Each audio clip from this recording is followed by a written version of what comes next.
오늘 설교 제목이 하나님을 사랑하게 하사. 우리 한번 설교 제목을 한번 따라서 하겠습니다. 하나님을 사랑하게 하사. 신명기 30장 6절 말씀도 우리 한번 같이 다시 한번 읽겠습니다. 자, 우리 네 하나님 여호와께서 시작. 네 하나님 여호와께서 네 마음과 네 생명을 내사 너 마음을 다하며 뜻을 다하여 네 하나님 여호와를 사랑하게 하사 너 생명을 얻게 하실 것이며. 하나님은 이 절대적인 이 약속을 우리에게 주셨어요. 할례 언약으로 우리에게 이 약속을 주셔서 이 약속만을 이루시는 거야. 그래서 이 약속을 이루는 그 방법이 성경에는 이제 여러 가지가 나와요. 그래서 오늘 주제가 뭐냐? 하나님을 사랑하게 하사 우리가 생명을 얻게 하는 거예요. 하나님을 사랑하게 하사 우리가 집을 잘 지음으로 말미암아서 우리 하나님이 우리의 머리가 되시고 나는 몸이 되셔서 하나님의 생명을 공급받아서 내가 생명을 얻는 거야. 네. 이것이 우리 하나님이 우리가 이 땅에 사는 동안의 목표야. 우리를 향한 목표야. 우리의 목표도 이렇게 되어야 되는 거예요. 이것이 이루어져야 되는 거예요. 이해가 되시겠죠? 그래서 이 말씀이 신명기 30장 6절 말씀이 너무나도 중요한 거예요. 여호와께서 우리가 여호와 하나님을 사랑하게 하사 교회로 지어져서 생명을 얻게 하는 거. 그러면 이 생명을 얻음으로 인해서 우리가 어떻게 돼요? 알복이 돼. 알복이 되면은 하나님이 알복을 따가지고 천국으로 들어가는 거예요. 들이시는 거예요. 이 알복이 안 되면은 죽으면은 안 돼. 죽으면은 큰일 나는 거예요. 알복만 천국으로 들어가는 거예요. 그러니까 우리가 이 알복을 내기 위해서 이 방법 저 방법으로 지가 설교를 하지만 결국에는 다 이 말씀을 지금 이루기 위한 그러한 과정의 말씀들이에요. 이거를 염두에 두시고 오늘도 말씀을 들으시기 바랍니다. 이 말씀 했다가 저 말씀 했다가 이러니까 여러분들이 중심을 못 잡을 수가 있어. 중심을 먼저 이 말씀을 중심으로 잡고 말씀을 들어야 된다는 것을 오늘 꼭 기억했으면 좋겠어요. 그리고 그렇게 말씀을 전할 거예요. 인생에 있어서 성공을 하는 사람은 투자를 잘하는 사람이라고 할 수 있는 거예요. 자기가 가치가 있다고 여기는 것에 투자하여 투자한 대가를 받음으로 기쁨과 누림을 얻고 사는 것이 인생이라고 할 수 있는 거예요. 그래서 지혜 있는 사람은 투자의 대상을 아주 신중하게 잘 선택해서 투자를 잘하는 사람이라고 할 수 있는 거예요. 투자의 대상, 어디다 투자를 할 것인가 이거를 잘 결정을 해야 됩니다. 아무데나 투자하면 큰일 나는 거예요. 아무데나 큰일 나. 대가가 잘 나오는 것에 투자를 한 사람은 성공한 것이고 대가가 나오지 않는 것에 투자를 한 사람은 실패한 것이 인생이라고 할 수 있는 거예요. 이런 이유로 사람들은 어려서부터 많은 투자를 하는 것을 볼 수가 있어요. 학생들은 공부에 투자를 하는 것이 성공이라고 여기고 밤잠도 안 자고 공부하는 데 전념하는 학생들이 있어요. 어떤 사람은 좋은 대학에 들어가는 것이 성공이라고 여기고 좋은 대학에 들어가기 위해서 온갖 노력을 다하는 사람이 있어요. 어떤 사람은 자격증을 따는데 인생을 걸다시피 하면서 투자하는 사람이 있어요. 어떤 사람은 자격증이요 한 20개, 30개 이렇게 자격증을 따는 사람이 있어. 자격증 따는 것이 취미인 것 같아요. 예? 써먹지도 못하고 다 장롱에 들어가는 자격증인데 어떤 사람은 투자를 잘하는 것을 좋은 직장에 들어가는 것이라고 여기고 온갖 수고와 노력을 직장을 위해서 다하는 사람이 있어요. 어떤 사람은 결혼을 잘하는 것이 성공이라고 생각하고 열심히 결혼을 위한 투자를 하는 거예요. 그래서 어떤 사람은 선을 한 100번 정도 이상을 받대는 사람도 있어요. 결혼 잘해야지 된다는 거야. 그래서 결혼에 투자를 하는 거예요. 어떤 사람은 자식에게 투자를 하는 것이 성공하는 것이라고 여기고 자식에게 전심전력을 다하여 투자하는 사람이 있어요. 어떤 사람은 아파트에 투자하는 것이 성공이라고 생각하고 아파트에다가 투자를 해요. 그래서 갭 투자라고 해서 아파트를 100채, 200채 뭐 400제, 500제까지도 이렇게 갖고 있는 사람이 있었다는 얘기를 들었어요.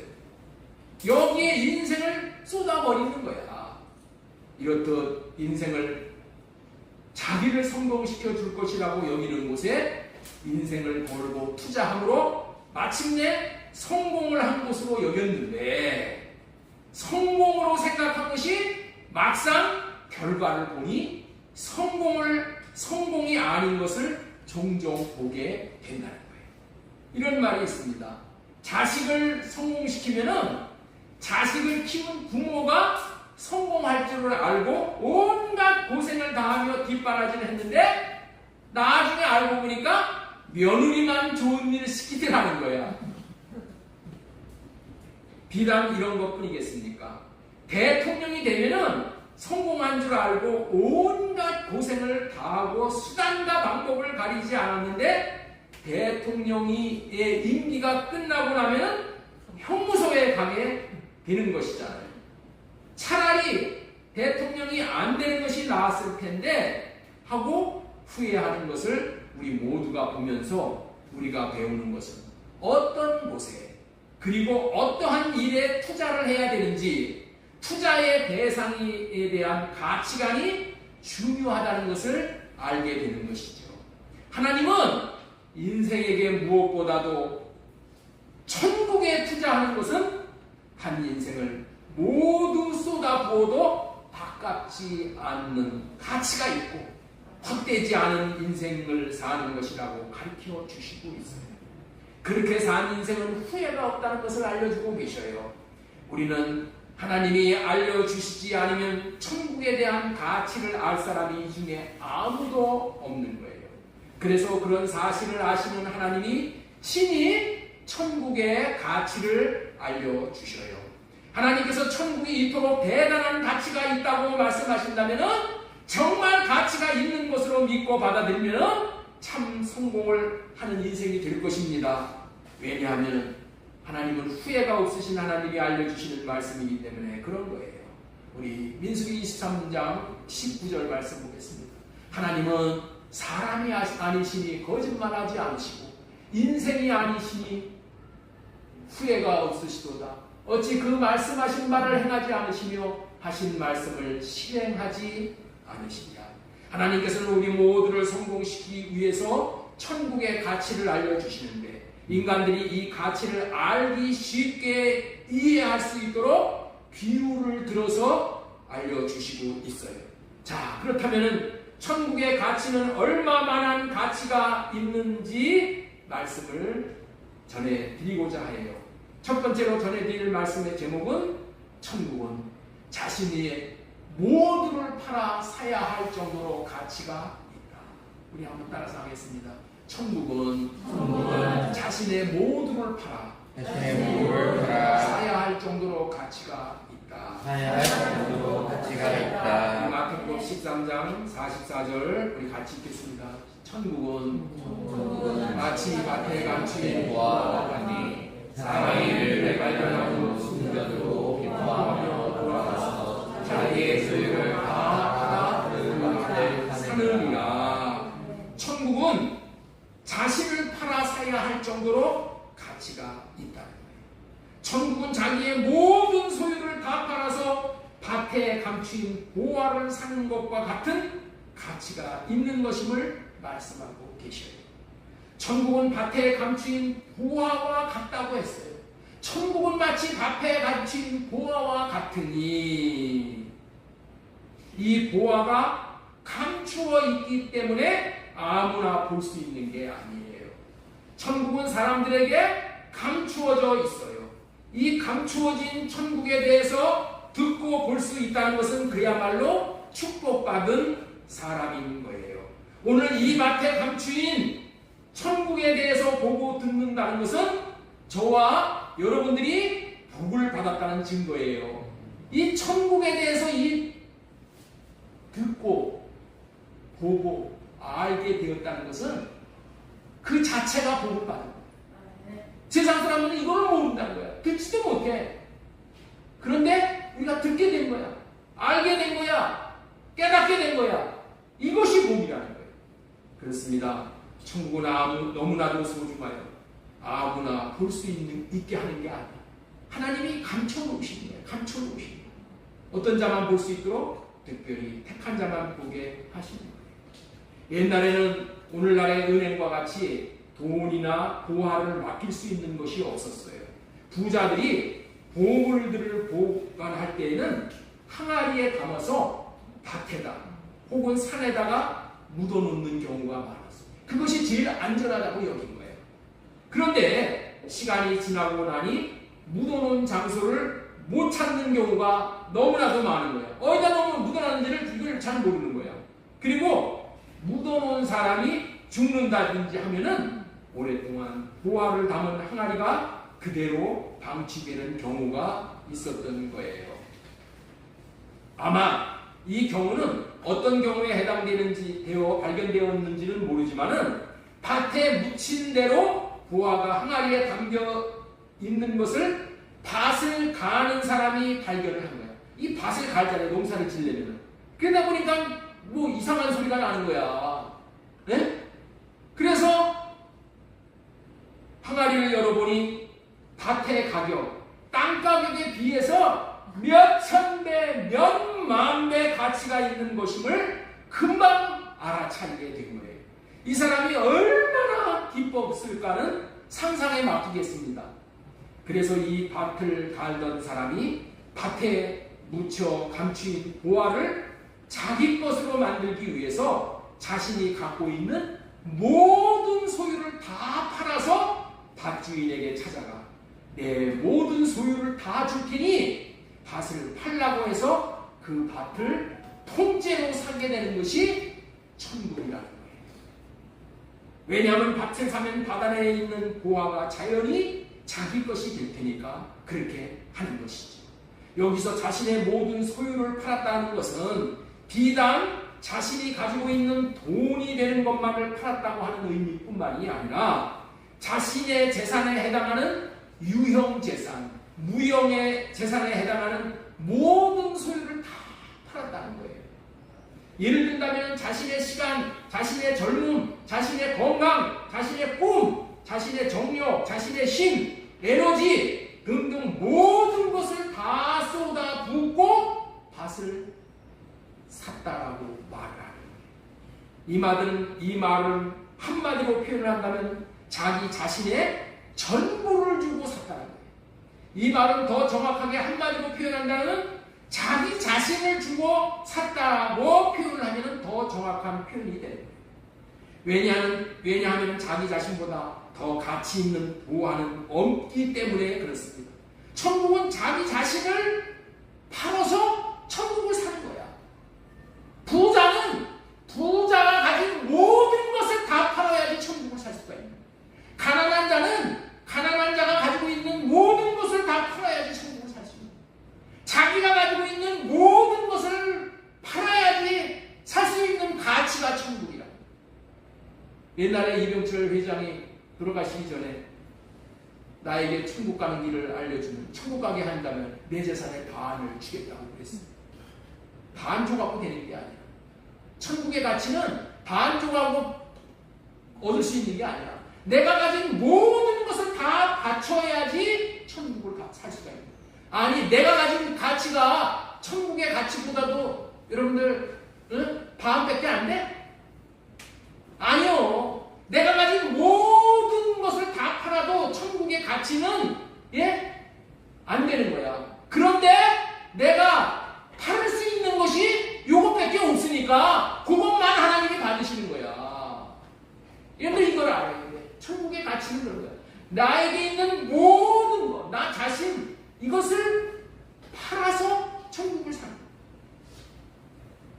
자기 자신을 팔고 산다는 것은 이제 자신은 천국의 주인이신 하나님에게 팔았다는 거예요.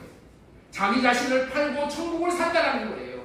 이 말의 정확한 의미는 이제 자신은 천국의 주인의 것이 됐다는 거예요. 다시 말해서 하나님의 것이 되었다는 의미인 거예요. 왜 그렇게 할 수가 있습니까? 왜 그렇게 할 수가 있어? 그 밭에 묻혀있는 보화가 자신이 소유하고 있는 모든 것보다 아니 자기 자신보다 더 가치가 있다고 여기기에 그렇게 수 있는 거예요. 여기서 우리가 기억해야 할 것은 밭의 주인이 누구이냐는 거예요. 유대 나라에서는 땅의 주인은 하나님이시고, 땅은 팔고 사고 할 수 있는 게 아니에요. 하나님 거예요. 하나님이 그냥 빌려주는 것뿐이에요. 그래서 사실은 사람이 팔고 살 수가 없는 거예요. 살려면은 하나님에게 가서 사야 하는 거예요. 이게 비밀인 거예요. 천국을 인간이 살려면은 자신이 가진 모든 소유를 다 팔아, 다시 말해서 자신을 주고서야 천국을 살 수 있다라는 의미의 말씀입니다. 이렇게 천국이 가치가 있는 거예요. 천국을 사서 천국에 들어가는 사람은 이 땅에서 이런 마음으로 자신을 팔아야 살 수 있다는 심정으로 천국에 올인해서 천국을 위해서 살아가는 사람이 천국을 얻을 수 있는 것으로 가장 지혜로운 투자를 했다고 볼 수 있는 것임을 비유로 말씀하고 계시는 거예요. 옆 사람에게 물어보시오. 당신은 지금 천국을 사는데, 자신을 파는 삶을 사는데 올인하고 계십니까? 나를 파는데 올인하고 계시래요? 물어보시오. 당신을 파는데 올인하고 계십니까? 45절 보겠습니다. 또 천국은 마치 좋은 진주를 구하는 장사와 같으니 극히 값진 진주 하나를 발견함에 가서 자기의 소유를 다 팔아 그 진주를 삽니다. 제일로 중요한 것은 뭐야? 진주를 발견해야 돼. 예? 진주가 뭐예요? 값진 진주가 뭐야? 이게 천국이야. 1차적으로 우리가 값진 진주가 천국이라는 것을 우리가 알아요. 천국이 이렇게 천국이 누구야? 예수 그리스도야. 하나님의 나라 천국이 가까이 왔느니라. 회개하라. 천국이 가까웠느니라. 예수 그리스도가 천국이야. 여기서도 값진 진주의 가치를 아는 사람이 나오고 있어요. 값진 진주 하나를 발견했을 뿐인데 자기의 소유를 다 팔고 있어요. 다시 말해서 자기의 인생 여정에서 얻은 모든 것을 다 쏟아붓고, 아니 자기 자신까지 팔아서 값진 진주를 사는 사람은 지혜롭고 성공한 사람이라는 말을 하고 싶으신 거예요. 그렇다면 도대체 값진 진주가 무엇이기에 여기에 올인을 하는 것입니까? 성경에서 나라를 표현하는 단어가 등장을 하는데 먼저 이에 대한 이해가 필요한 거예요. 예수님의 나라인 천년 왕국을 표현할 때는 돌의 나라라고 표현해요. 예수님의 나라는 무슨 나라라고요? 돌의 나라예요. 예수님은 돌이셔, 돌. 예.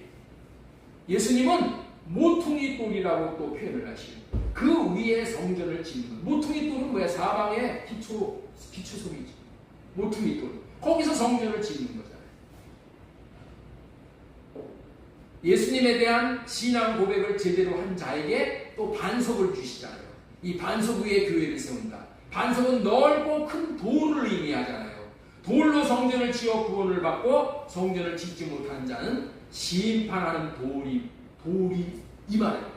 자, 우리 베드로전서 2장 6절 보겠습니다. 성경에 기록되었을 때 보라 내가 택한 보배로운 모퉁이 돌을 시온에 두노니.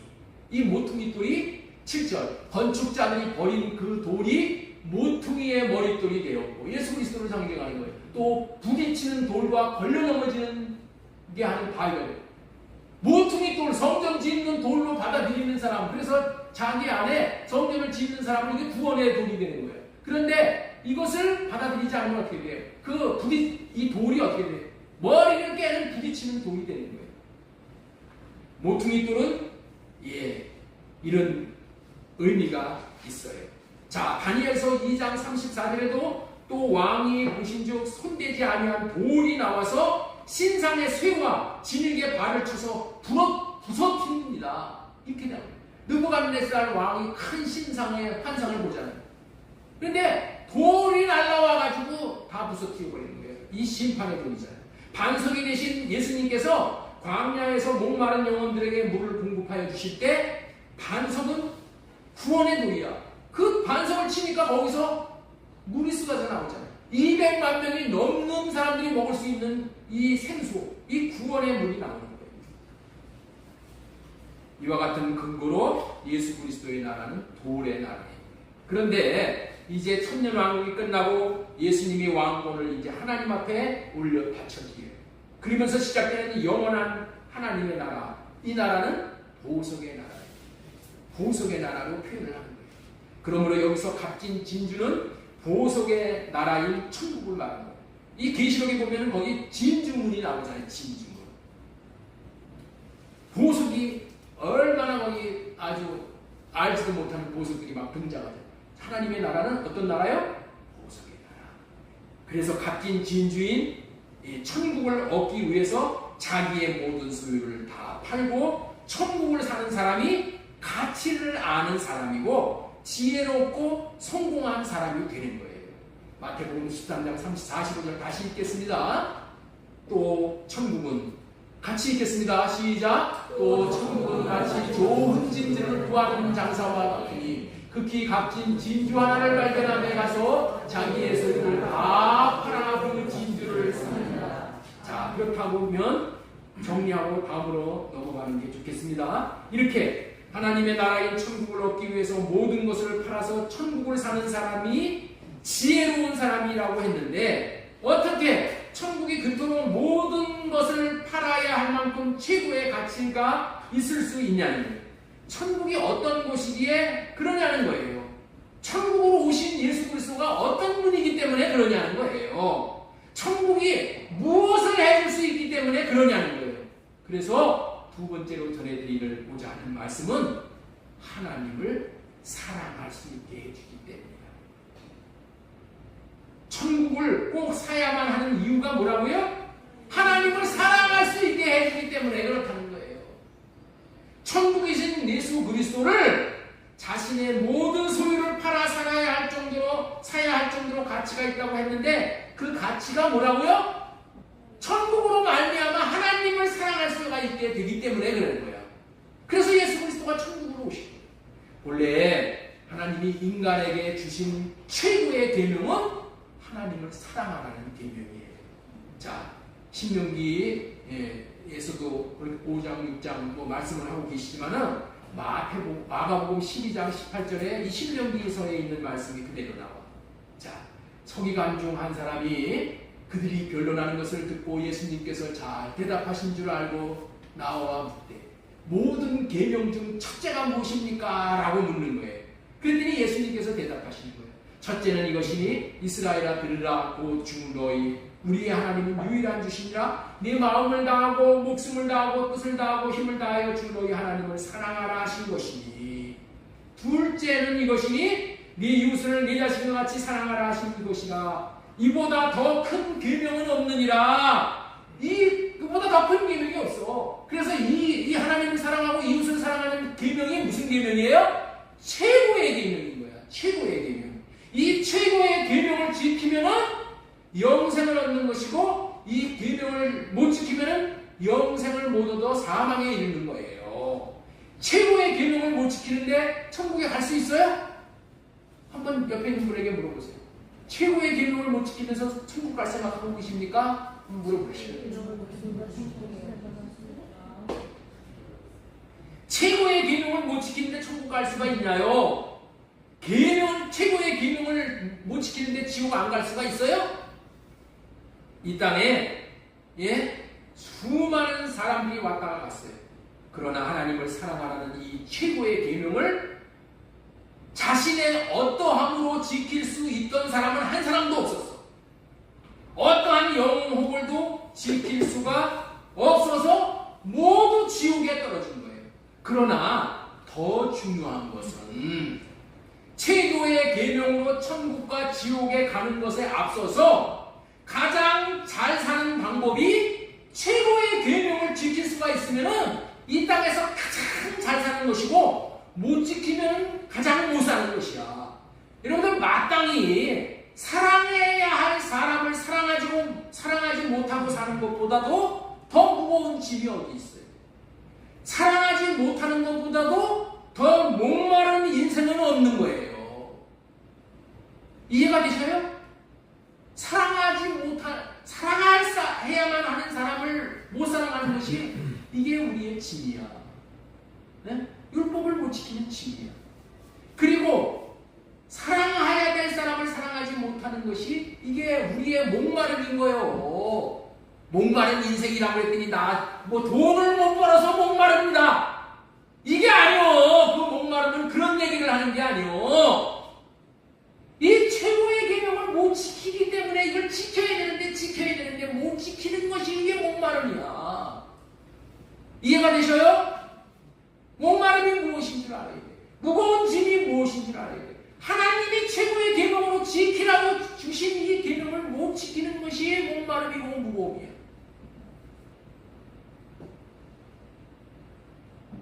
주님이 수고하고 무거운 짐진 인생에게, 목마른 인생에게, 다시 말해서 사랑하지 못하는 인생을 향하여 다 내게로 오라고 하셨어요.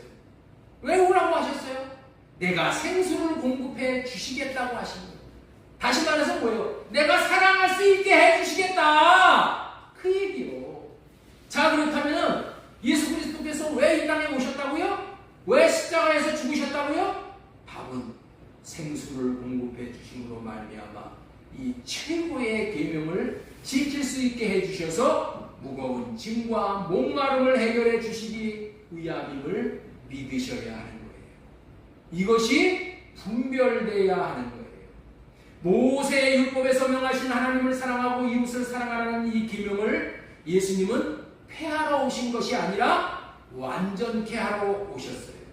그래서 그런 의미로 예수님께서도 율법과 동일하게, 아니 율법보다도 더 높은 수준으로 마음을 다하고 목숨을 다하고 뜻을 다하고 힘을 다함으로 주 너희 하나님을 사랑하라고 하신 거예요.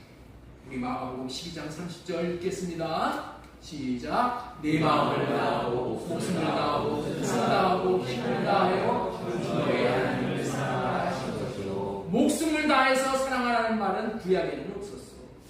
예수님은 신약에 와서 목숨까지 말씀하면서 사랑하라. 예수님이 이 말씀을 하셨는데 이 최고의 계명을 예수님도 동일하게 말씀을 하고 계시는데 누가 이렇게 사랑할 수 있는 사람이 있겠냐? 여러분들은 있죠? 여러분들은 이렇게 사랑할 수 있으세요? 나 자신을 알아야 돼. 아무도 없어요. 그렇다면 예수님이 오신 이유가 무엇이라고요?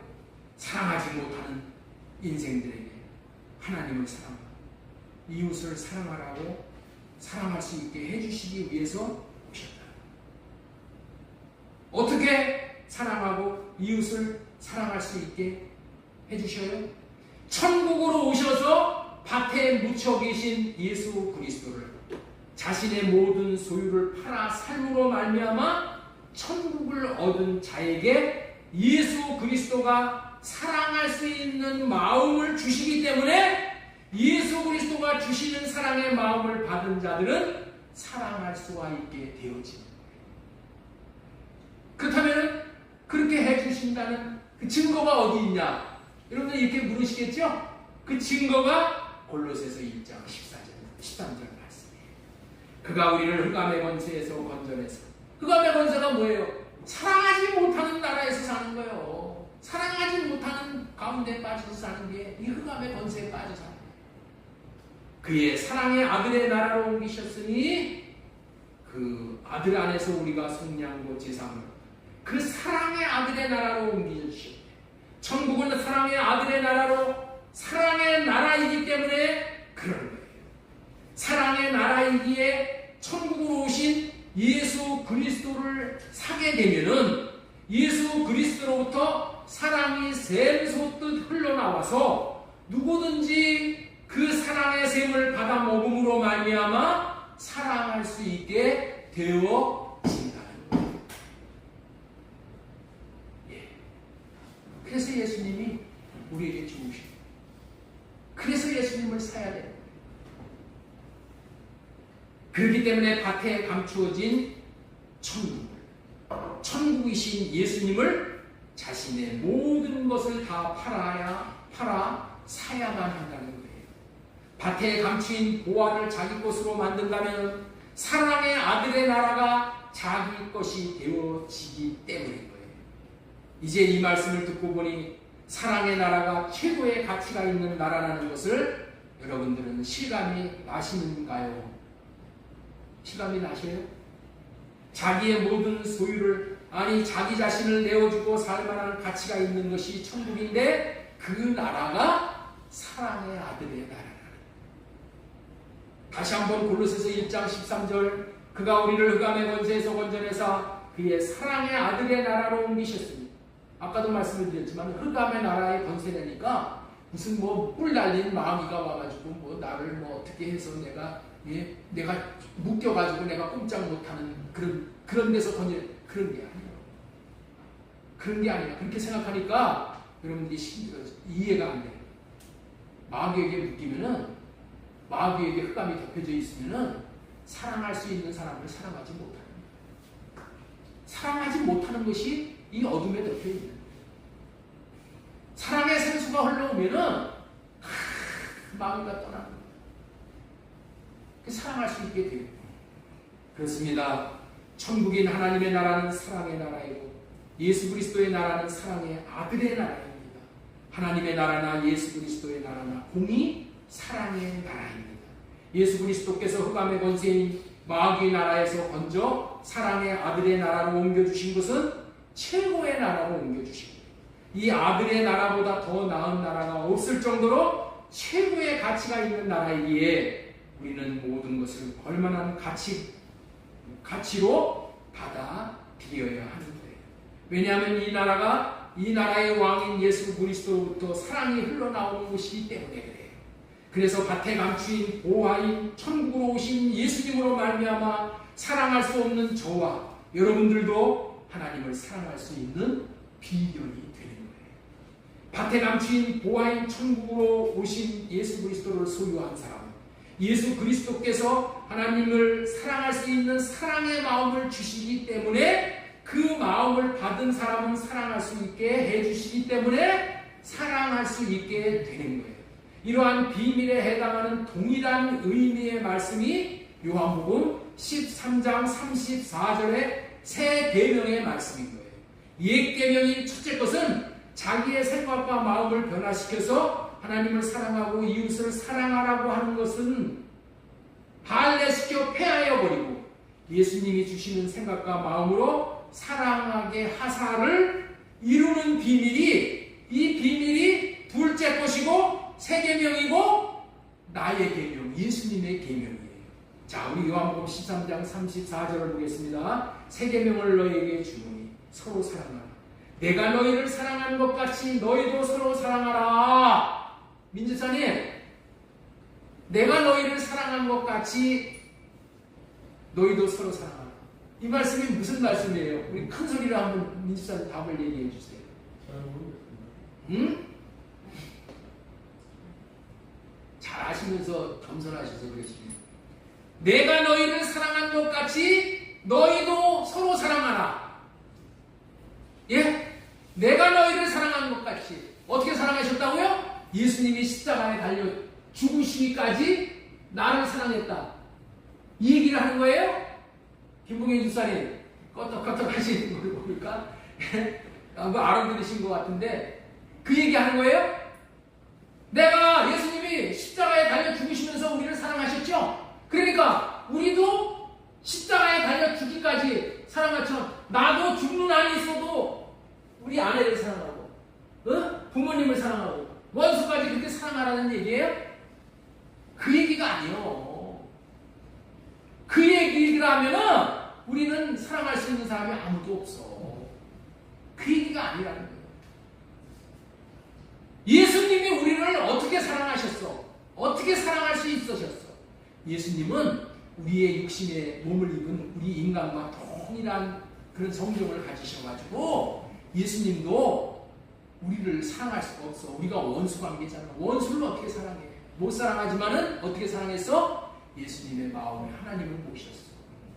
하나님을 마음에 모시니까 마음에서 하나님이 예수님의 마음에 사랑할 수 있는 마음을 주셨어. 그래서 그 사랑의 마음을 받으니까 원수까지도 사랑할 수가 있게 되어진 거야. 이것이 뭐야? 내가 너희를 사랑한 것 같이. 나는 너희를 어떻게 사랑했냐? 내 힘으로는 사랑 못했다. 그런데 머리 대신 하나님, 내 마음에 모신 하나님이 사랑할 수 있는 마음을 주셔서 사랑을 할 수가 있었다. 그러니 너희들도 너로 사랑하려고 하면 못 사랑한다. 너로 남편을 어떻게 사랑해? 너로 아내를 어떻게 사랑해? 얼마나 강적인데 못 사랑하니까 너로 하려고 그러지 말고 나에게 사랑할 수 있는 마음을 구해서 너로 사랑하려고 하는 육신의 생각과 마음을 할래갖고 주님이 주시는 사랑의 마음을 받아서 그 마음을 받고 사랑을 하면은 원수까지도 사랑이 되어진다. 그 얘기야, 그 얘기. 그렇기 때문에 우리도 원수를 사랑하려면 어떻게 돼? 밭에 묻힌 보화로 오신 예수 그리스도를 우리가 우리의 모든 소유를 다 팔아서 사와서 내 마음에 모셔서 그 예수님이 내 마음에서 주시는 사랑의 마음을 받아서 우리가 사랑할 수 있게 되어진다. 그래서 우리가 예수 그리스도를 밭에 묻힌 보화인 예수 그리스도를 사와야 된다. 그런 얘기예요. 사랑할 수 있게 해주시기 때문에 그 예수님을 이렇게 어마어마한 대가를 치르고 사와야 한다는 거예요. 사와야 단지 한다의 유일한 이유가 뭐예요? 하나님을 사랑할 수 없는 자가 사랑할 수 있게 되니까, 최고의 계명을 지킬 수 있게 되니까 그분을 사야 되는 거예요. 그래서 그분이 필요한 거예요. 예수님은 자신으로 하나님을 사랑하고 이웃 사랑하는 것이 아니라 자기 안에 계신 하나님이 주시는 마음으로 사시니 하나님도 사랑할 수 있고 이웃도 사랑할 수 있고 원수까지 사랑할 수 있게 되었다는 의미의 말씀이에요. 이 세 계명을 이루어 주시어서 하나님을 사랑하게 하사를 이루시기 위해 밭에 감추인 보화로 오신 주님을 모든 소유를 다 팔아 사야 하는 이유이라는 거예요. 아까 신명기 30장 6절에 사랑하게 하사, 오늘 설교 제목이 뭐예요? 사랑하게 하사, 사랑할 수 있게 해주시겠다는 거예요. 어떻게 해주셔? 밭에 감추인 보화인 예수 그리스도를 사서 마음에 모셔서 그 마음으로 사랑할 수 있게 해주시겠다. 이게 사랑하게 하사야. 우리는 어차피 천국 백성으로 살아야 하는 존재예요. 사탄의 나라 백성으로 살 것인가, 하나님의 나라 백성으로 살 것인가, 둘 중에 하나인 것이죠. 세상에는 이 두 가지 나라뿐인 거예요. 사탄의 나라 백성이 사는 대표적인 예가 저 이북 백성들이에요. 몇 해 전에 판문점에 서 있었던 사건을 여러분들 잘 아시죠? 이북에서 군인 하나가 남한을 향해서 내려올 때 그냥 막 뒤에서 막 총을 막 쏘대잖아요. 예? 남한 쪽으로 달려오는데 총을 막 쏴야 되니까 총을 맞으면서도 남한으로 내려왔어. 결국에는 총에 몇 방을 맞고 죽을 뻔했는데 아이고 포기하지 않고 그냥 내려왔어. 결국에 내려와서 살아났잖아요. 이 사람은 총에 맞아 죽는 것보다 남한에서 누릴 수 있는 것이 더 귀한 가치였기 때문에 그렇게 한 거예요. 그렇다면 이 사람이 남한에서 얻을 수 있는 것이 무엇이겠어요? 자유겠죠, 자유. 사람답게 사랑받으시며 살 수 있는 인권이잖아요. 또 마음대로 먹을 수 있는 것도 공급받을 수 있는 나라가 대한민국이라고 그렇게 여겼잖아요. 그런 나라를 위해서 목숨을 걸고라도 내려올 가치가 있는 나라가 이 대한민국이라고 생각하실 것인데, 하물며 하나님의 나라인 천국은 얼마나 가치가 있겠습니까? 그 가치를 꼽으라면 꼽을 것이 많이 있겠지만 영원토록 하나님과 함께 살고 함께 사는 하나님이 나에게 사랑할 수 있는 마음을 주시는 나라, 사랑이 충만한 나라, 그 나라가 천국이야. 그게 사랑의 아들의 나라, 예수 그리스도의 나라란 말이에요. 그 나라를 내가 받아들이고 이 사건을 통해서 우리는 사랑의 가치가 얼마나 중요한 것인가를 가늠해 볼 수 있는 거예요. 하나님의 나라를 움직이는 동력은 사랑입니다. 사랑하기 때문에 움직이는 나라가 하나님의 나라예요. 사랑이 없으면 하나님의 나라는 돌아가지가 않아. 여러분들 집에 가서도 뭘로 여러분들의 가정을 돌려야 돼? 하나님이 주신 사랑으로 돌려야 돼. 사랑으로. 돌리지 않고 멈춰 있으면 안 돼. 자전거가 멈춰 있으면 싫어지잖아요. 우리 가정도 마찬가지야. 하나님이 주시는 사랑을 받아서 그 사랑으로 돌리는 거야. 이 사랑으로 돌려. 그러면 어떻게 잘 돌아갑니다. 신납니다. 신나. 돌아가는 거야.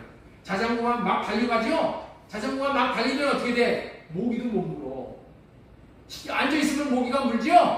달리면은 못 물어. 우리 가정도 사랑으로 막 돌리죠? 돌리면은 마귀가 우리를 못 물어. 사랑으로 돌리시기를 예수님의 이름으로 부탁드립니다. 여기서 세상 나라와 하나님의 나라의 차이를 분별하고 넘어갈 수 있기를 바랍니다.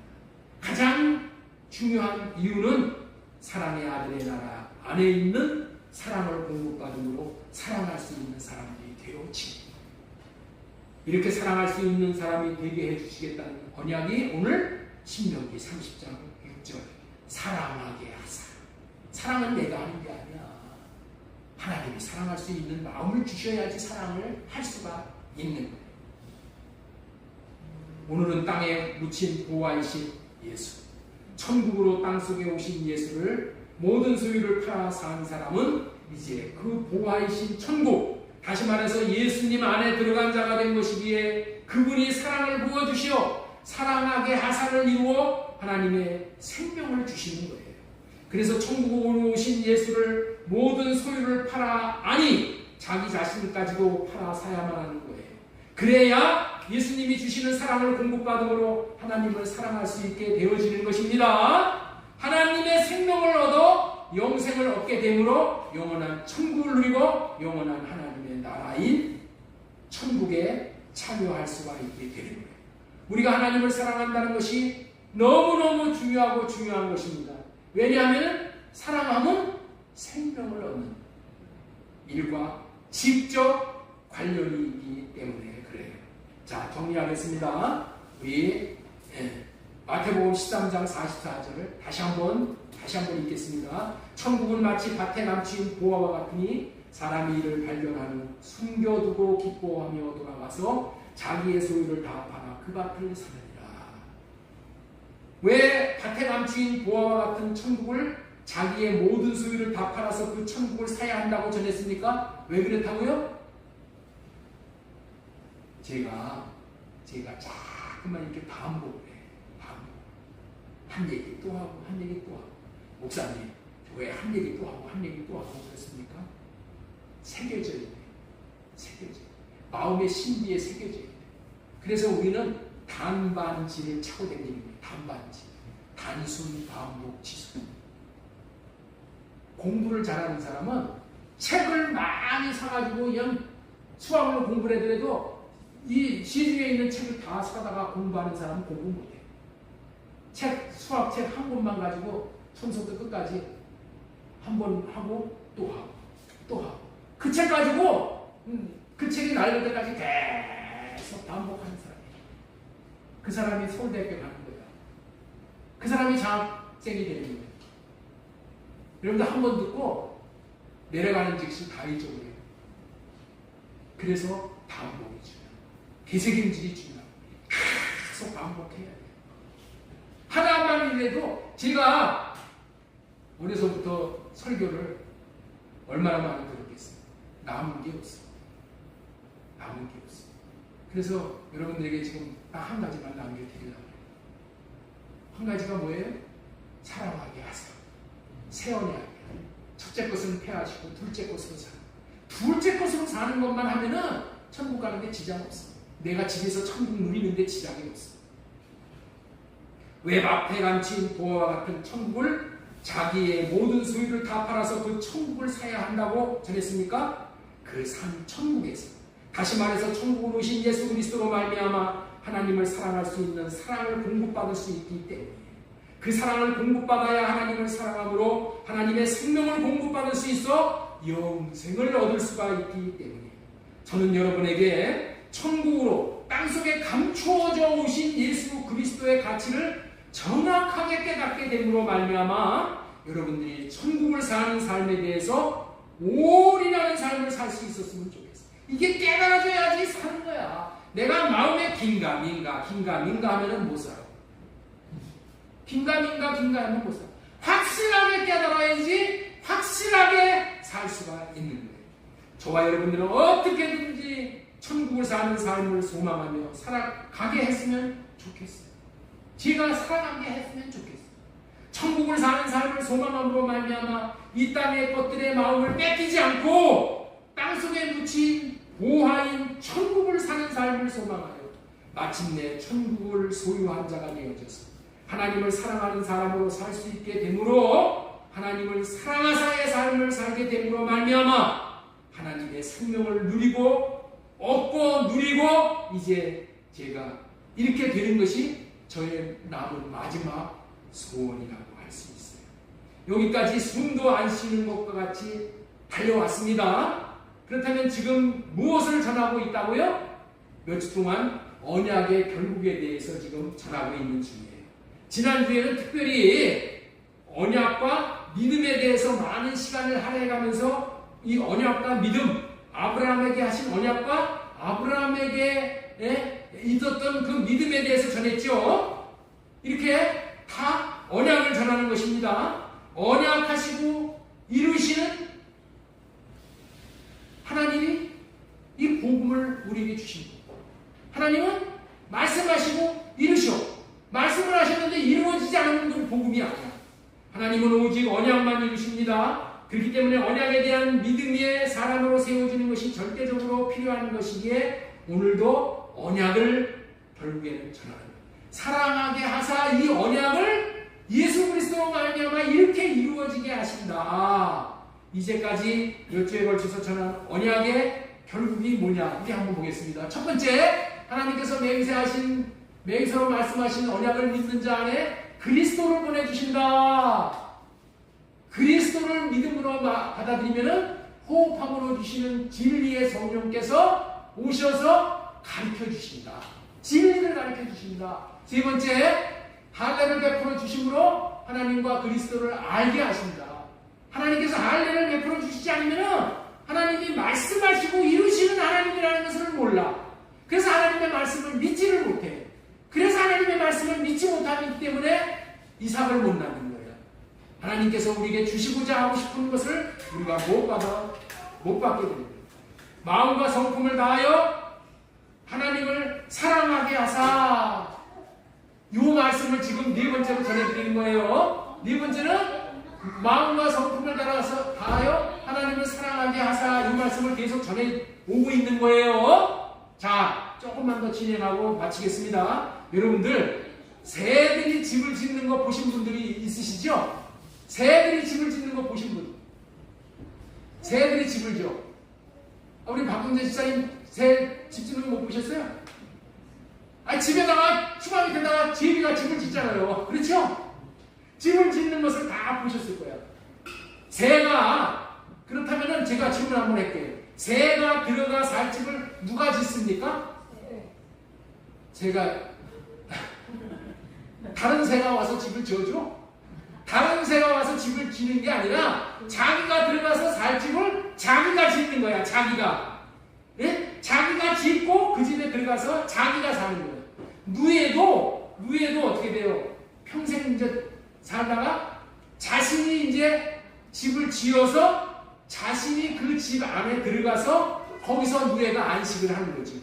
그렇다면은 몸된 교회, 다시 말해서 성전은 누가 지어야 할까요? 성전은 누가 지어야 할까요? 누가 지어야 하는 것을 알려면은 누가 들어가 사는가를 먼저 알아야 되겠죠? 성전에는 누가 들어가서 사는가? 네? 그 성전 집에 들어가 살 자는 누구냐? 우리 영 안에 계신 하나님이에요. 그래서 내가 성전으로 지어지면은 나와 예수님이 함께 사는 거예요. 예수님은 나의 머리로, 나는 예수님의 몸이 되어져서 함께 사는 것이 그게 성전이다. 성전. 그게 몸된 교회란 말이에요. 예? 예수님과 나 자신이 함께 사는 집이 성전이야. 그렇다면은 누가 집을 지어야 할까요? 누가 집을 지어야 된다고? 살 자가 집을 짓는다고 했죠. 누가 산다고 했어요? 예수님과 내가 함께 사는 거야. 그렇기 때문에 어떻게 지어야 돼? 예수님과 내가 함께 지어야 되는 거예요. 함께. 공동으로 지어야 하는 거예요. 예수님과 같이 살 집을 같이 지어야 하는 거예요. 그러면은 예수 그리스도는 어떻게 우리에게 집을 짓게 하냐? 예수님은 성전을 짓는 사랑의 마음을 우리에게 주셔. 사랑의 마음이 성전 짓는 재료야. 그러니까 예수님은 재료를 우리에게 공급을 해주셔요. 성전 짓는 재료가 뭐라고요? 사랑. 하나님 사랑, 이웃 사랑하는 것이 우리가 성전 짓는 재료야. 그러면은 하나님 사랑, 이웃 사랑은 나에게 그런 재료는 없어. 그래서 예수님에게 받아서 그 받은 하나님 사랑, 이웃 사랑의 그 마음으로 내가 어떻게 돼요? 몸이 하나는 몸. 몸은 어떻게 되는 거야? 행동하는 거야. 움직이는 거야. 네? 머리는 뭐예요? 명령을 하는 거야. 하라고. 그리고 몸이 움직여서 몸으로 어떻게 돼요? 살려주면서 사랑을 하는 거야. 밥도 해주고, 목욕도 시켜주고, 사랑을 하는 거야. 그렇게 함으로 인해서 뭐가 지어진다고요? 몸된 교회가 지어집니다. 오늘 부른 찬송 204장에서 주의 말씀 듣고서 준행하는 자는 반석 위에 터닫고 집을 지은 같아. 비가 오고 물나며 바람 부딪혀도 반석 위에 지은 집 무너지지 않네. 잘 짓고 잘 짓세, 잘 짓고 잘 짓세, 우리 집 잘 짓세. 잘 짓고 잘 짓세. 누구의 집? 우리 집. 우리 집. 예수님과 내가 지어야 되는 우리 집. 그리고 우리 모두가 지어야 되는 우리 집. 우리 집 잘 지라는 거야. 만세 반석 위에다가 우리 집 잘 짓세. 우리 집을 잘 짓기 위해서 예수님은 집 짓는 터를 주시고 집 짓는 마음을 주셔서 집 잘 짓게 하는 거예요. 성전은 반드시 하나님이 주신 사랑의 마음을 받아서 하나님을 사랑함으로 이웃을 사랑함으로 성전이 지어지는 거예요. 밭에 묻힌 보화인 천국으로 오신 예수 그리스도가 자기가 소유한 모든 것을 팔아서 산 사람에게 천국으로 오신 예수 그리스도가 이제 왜 오셨냐? 성전을 짓게 하기 위해서 오신 거야. 밭에 보화로 오신 예수님이 이제 어떻게 돼? 십자가로 올라가시고 그래서 십자가에서 우리를 사랑하시고 십자가에서 우리를 사랑하셔서 그 십자가에서 우리를 사랑하신 그 사랑이 우리가 깨달아짐으로 인해서 예수님이 십자가에서 나를 위하여 죽으신 것은 나를 사랑해서 그런 것이구나. 그것이 깨달아지면서 사랑이 우리 마음에 부어지는 거예요. 그래서 그 사랑이 부어진 것을 받아서 그 사랑으로 하나님을 사랑하고 이웃을 사랑하고 그 십자가가 자신을 위해서 지신 십자가라는 것을 깨우쳐지지가 않으면은 하나님을 사랑할 수가 없어. 이것이 깨달아져야지 그때서부터 사랑을 하게 됩니다. 그러면 하나님을 사랑할 수 있는 삶을 살게 됩니다. 십자가에서 달려주신 예수가 나를 위해서 그렇게 하셨구나. 이게 깨달아져야 되는 거예요. 깨달아져서 열매가 되는 거예요.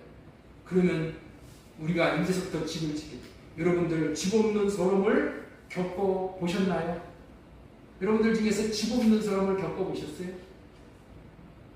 이 세상에서 집이 없어서 서름을 많이 당하고 있어요.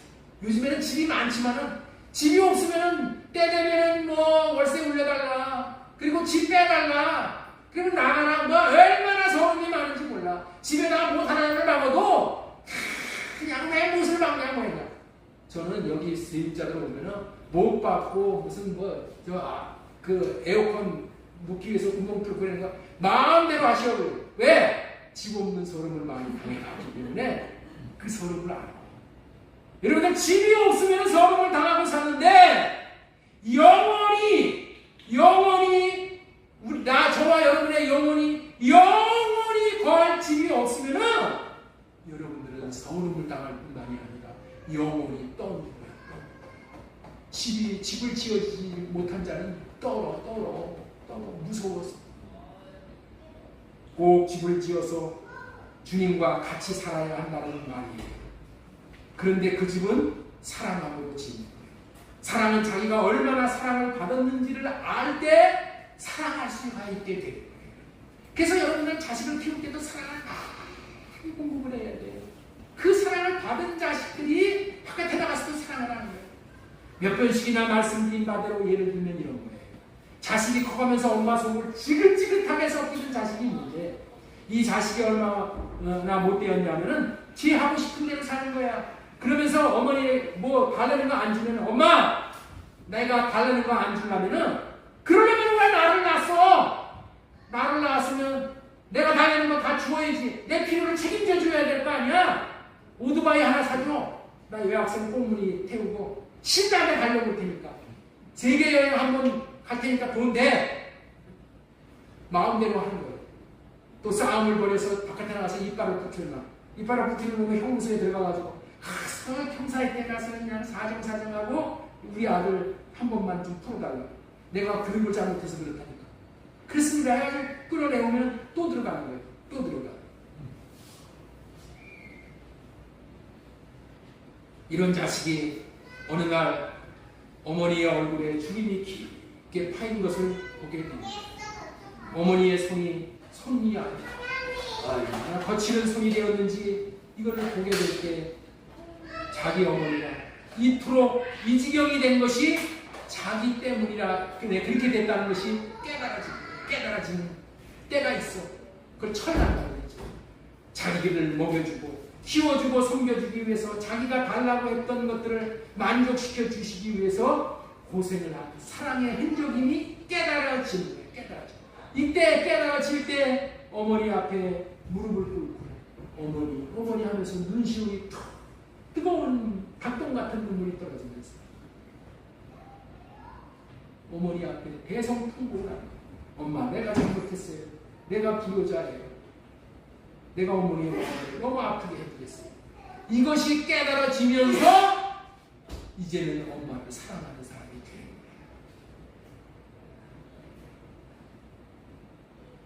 거예요. 영의 세계는 시공을 초월하는 세계입니다. 시공을 초월한다는 얘기가 뭐야? 시간과 공간을 초월하는 세계라는 거예요. 2000년 전에 골고다 언덕 위에 세워진 십자가가 2000년 전에 그 십자가가 지금 내 눈앞에 나타나. 2000년 전. 어디서? 저 이스라엘 땅 골고다 언덕에서 못 박혀 죽은 예수 그리스도가 시공을 초월해서 내가 지금 그 장소에서 그걸 보는 거야. 내가 이 순간에 그 십자가 골고다의 그 현장을 내가 볼 수가 있는 거야. 내가 볼 수가 있어. 왜냐하면은 영의 세계는 시간과 공간을 초월해서 지금 이 시간에 지금 여기서 갈보리 십자가를 마음으로 볼 수 있고 마음으로 느낄 수 있게 됩니다. 우리가 십자가에서 머리에 간시간을 쓰시고 흘리신 피가 손과 발에 대못을 박히시면서 흘리신 피가 옆구리에 창을 맞고 흘리신 피가 그 모습이 우리를 사랑하신 사랑 때문에 흘리신 피라는 것이 생명으로 깨달아져 할 때에 그 만극한 사랑을 이제 깨달아지면서 부음받게 돼요. 깨달아지면서 그 사랑이 내 안에 흘러들어오는 거예요. 그때서부터 이제 하나님을 사랑하고 이웃을 사랑할 수 있는 자가 되어집니다. 그렇게 십자가를 통해서 그 사랑이 부음받게 함으로 인해서 뭐가 이루어진다? 사랑하게 하사가 이루어집니다. 사랑하게 하사가 그때 되는 거예요. 내가 사랑을 하려고 아무리 노력해봤자 3번 하면은 지쳐. 우리 육신으로 사랑하려고. 그러나 영의 하나님이 영으로 말하면 십자가에서 흘리신 예수의 피가 나를 위한 사랑이라는 것이 깨달아지면서 성령으로 말미암아 깨달아지면서 그 사랑을 하게 돼요. 이때부터 사랑할 수가 있는 자가 되죠.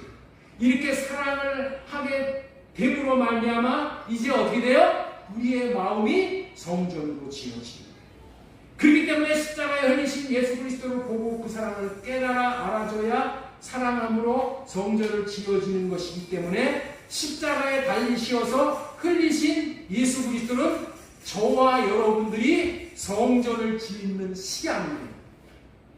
자, 왕상 6장 38절 말씀 읽겠습니다. 시작. 11째 해에 월고 열흘째 전에 그 설교와 시간대로 성전 건축이 다 끝났으니 솔로몬이 7년 동안 성전을 건축하였더라. 설계와 식양대로 성경 건축이 끝났다. 성전은 어떻게 짓는 것이냐? 식양대로 짓는 거예요.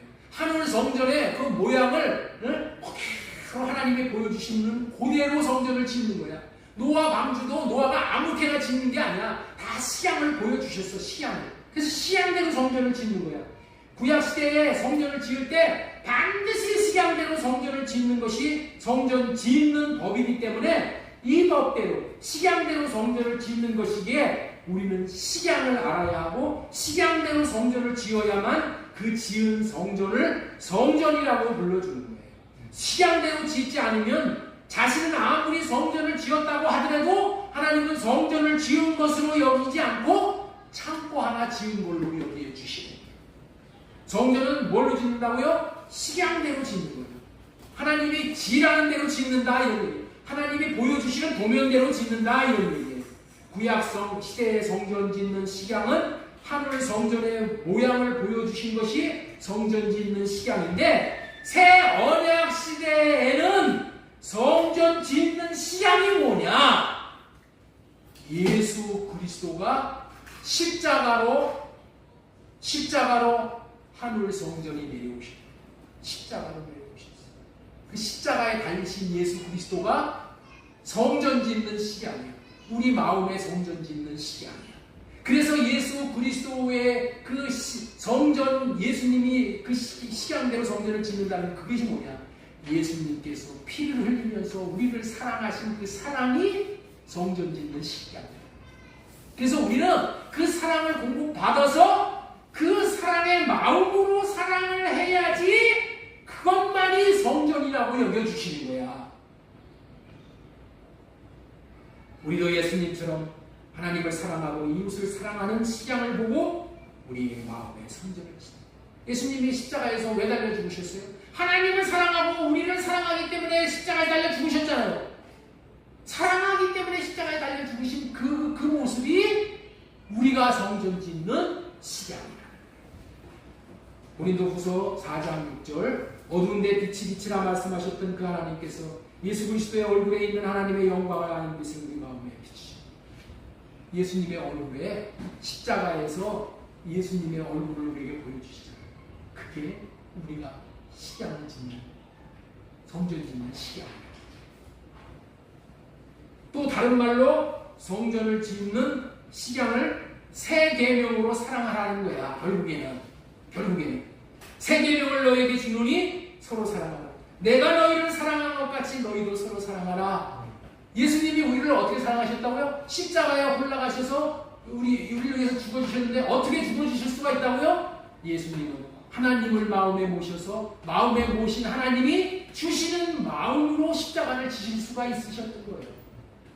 그 마음을 받아서 살도록 그 마음을 받아서 성전 짓도록 우리에게 하십니다. 새 계명이 무엇이라고요? 식양으로 오신 예수님이 우리를 사랑하듯이 사랑하는 것이 새 계명. 원래 예수님도 육신의 몸을 입은 자시기 때문에 우리를 죽기까지 사랑할 수가 없었다고 했죠? 그러나 사랑할 수 있으셨던 유일한 이유는 예수님은 몸된 교회가 되어 예수님 자신이 몸된 교회가 되어서 예수님 자신이 성전이 되어져서 성전 안에 자신의 마음 안에 하나님을 모셔서 하나님이 주시는 마음을 받아서 그 마음으로 사랑할 수가 있게 되셨다.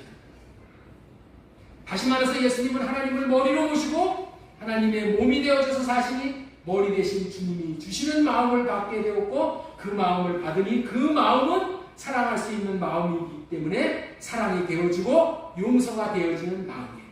이와 같이 우리들도 이제는 몸된 교회가 되어져서 자신으로 사랑하려고 하는 육신의 생각을 하려고 하고 마음 안에 계시는 주님의 사랑의 마음을 받아서 사랑하면은 사랑이 되어지게 되므로 이렇게 사랑할 수 있게 되므로 주님으로 말미암아 사랑하는 그 사랑을 한마디로 표현해서 사랑하게 하사라는 거예요.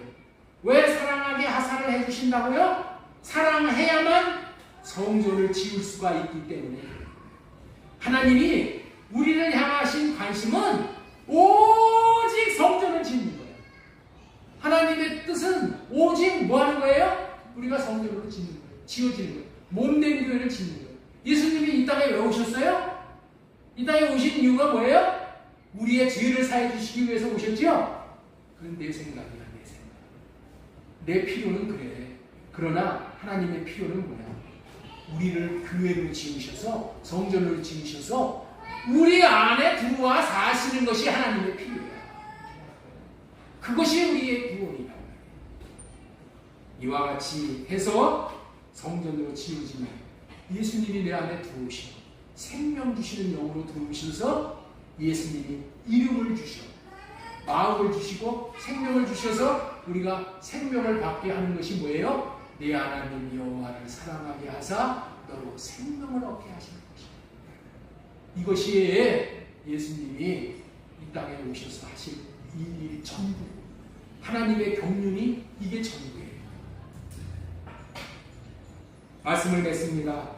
우리 하나님은 이 언약을 말씀하시고 이 언약만을 이루시는 분이십니다. 이 언약을 이루시기 위해서 밭에 감추어진 고하인 천국으로 오시어서 천국을 모두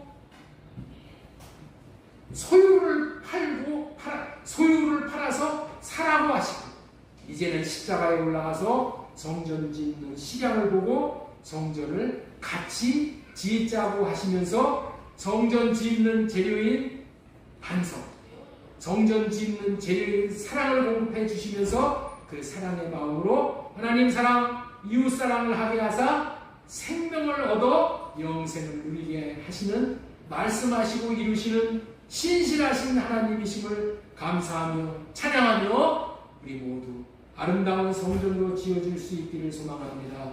한 주간도 자신의 생각과 마음은 발레받음으로 성전으로 지어지지 못하게 하는 마음에 마귀의 유혹을 물리치고 오직 주님을 사랑함으로, 이웃을 사랑함으로 성전으로 지어져가는 한 주 되어지시기를 예수님의 이름으로 소망드리고 축원합니다.